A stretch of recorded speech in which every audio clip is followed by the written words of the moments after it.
ఓం నమో వెంకటేశాయ. ద్వాదశ రాశులలోని 10వ రాశి అయిన మకర రాశిని మనం ఆగస్టు నెల మాస ఫలితాలను చూసుకుంటే,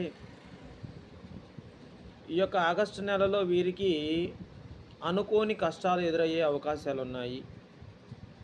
కావున ఈ యొక్క ఆగస్టు నెలలో మకర రాశి వారు ఉత్తరాషాఢ 2, 3, 4 పాదాలను, శ్రవణ నక్షత్రం 1, 2, 3, 4 పాదాలను, ధనిష్ట నక్షత్రం 1, 2 పాదాలుగా మనం ఈ యొక్క మకర రాశి వారిని చెప్పుకోవచ్చు.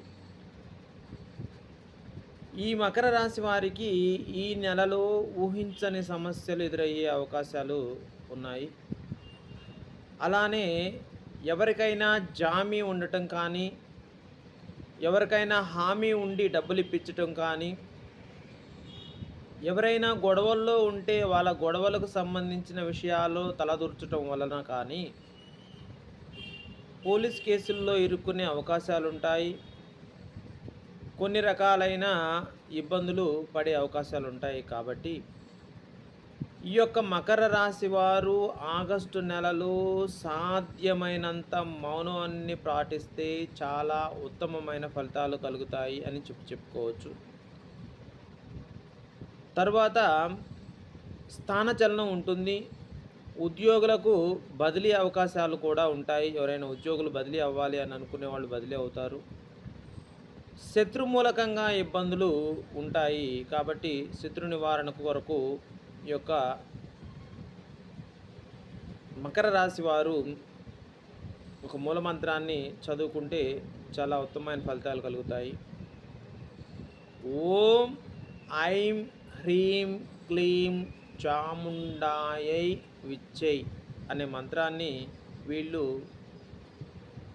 ప్రతిరోజు ఉదయం 6 గంటల నుండి 7 గంటల 10 నిమిషాల లోపు 54 సార్లు స్మరించటం వలన ఈ శత్రుమూలకమైన ఇబ్బందులు తొలగుతాయి.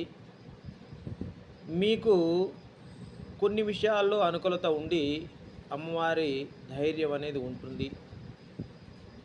అలానే ధనపరమైన కుటుంబ సమస్యలు ఉండటం వలన, సంతానం వలన కొన్ని కష్టాలు ఇబ్బందులు పడటం వలన ఈ యొక్క శుక్రబలం తగ్గుతుంది. కాబట్టి శుక్రగ్రహ అనుకూలత కోసం శుక్రవారం రోజు గోమాతకు అలసందలు, బొబ్బర్లు తినిపించటంగా చేయొచ్చు. ఏదైనా శివాలయంలో కానీ బొబ్బర్లని దానం చేయటం చాలా ఉత్తమమైన పని. రుద్రాభిషేకం చేయించుట చాలా ఉత్తమ ఫలితాలు కలుగుతాయి. మొత్తం మీద ఈ యొక్క మకర రాశి వారు తస్మాత్ జాగ్రత్త. ఈ యొక్క ఆగస్టు నెలలో చాలా తక్కువ మాట్లాడి, చాలా తక్కువ పరిచయాలుని ఉంచుకుంటే ఉత్తమమైన ఫలితాలు కలుగుతాయి.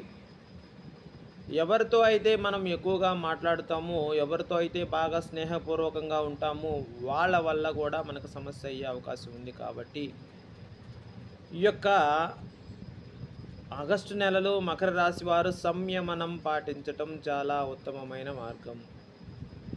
వీళ్ళు శనివారం రోజు ఉపవాసం ఉండటం కానీ, ఓం శం శనీశ్వరాయ నమః అనే మంత్రాన్ని స్మరించటం వల్ల కానీ, లేదంటే నీలాంజన సమంభాసం రవిపుత్రం యమాగ్రజం ఛాయామార్తాండ సంభూతం తం నమామి శనీశ్వరం అనే శని మంత్రాన్ని జపించడం వల్ల కానీ, ఇవన్నీ మీకు కష్టంగా ఉన్నప్పటికీ శనివారం రోజు ఓం నమో వెంకటేశాయ అనే మంత్రాన్ని 108 సార్లు జపించడం వల్ల కానీ మీకు ఈ యొక్క ఆగస్టు నెలలో ఉన్న గ్రహదోషాలన్నీ తొలగి ఆయురారోగ్య అష్టైశ్వర్య భోగభాగ్యాలు కలిగే అవకాశం ఉంది. కావున ఈ యొక్క పరిష్కార మార్గాలను తప్పక పాటించండి. మౌనంగా ఉండండి. శనివార నియమ వ్రతాలు చేసుకోండి. శనివారం ఉపవాసం ఉండటం చాలా ఉత్తమ ఫలితం. ఈ యొక్క దోష నివారణ కొరకు ఇంకా సులభమైన మార్గం ఏంటంటే, శనివారం రోజు తులసి మాలను వెంకటేశ్వర స్వామి వారికి అలంకరించటం, ఏదైనా వెంకటేశ్వర స్వామి ఆలయంలో తులసిమాలను సమర్పించడం చాలా ఉత్తమ ఫలితాలు కలుగుతాయని మనం చెప్పుకోవచ్చు. మొత్తం మీద ఈ రాశివారు ఈ నెలలో చాలా సంయమనం, మౌనం పాటించడం ఉత్తమ ఫలితాలు కలుగుతాయి. జై శ్రీమన్నారాయణ. ఓం నమో వెంకటేశాయ.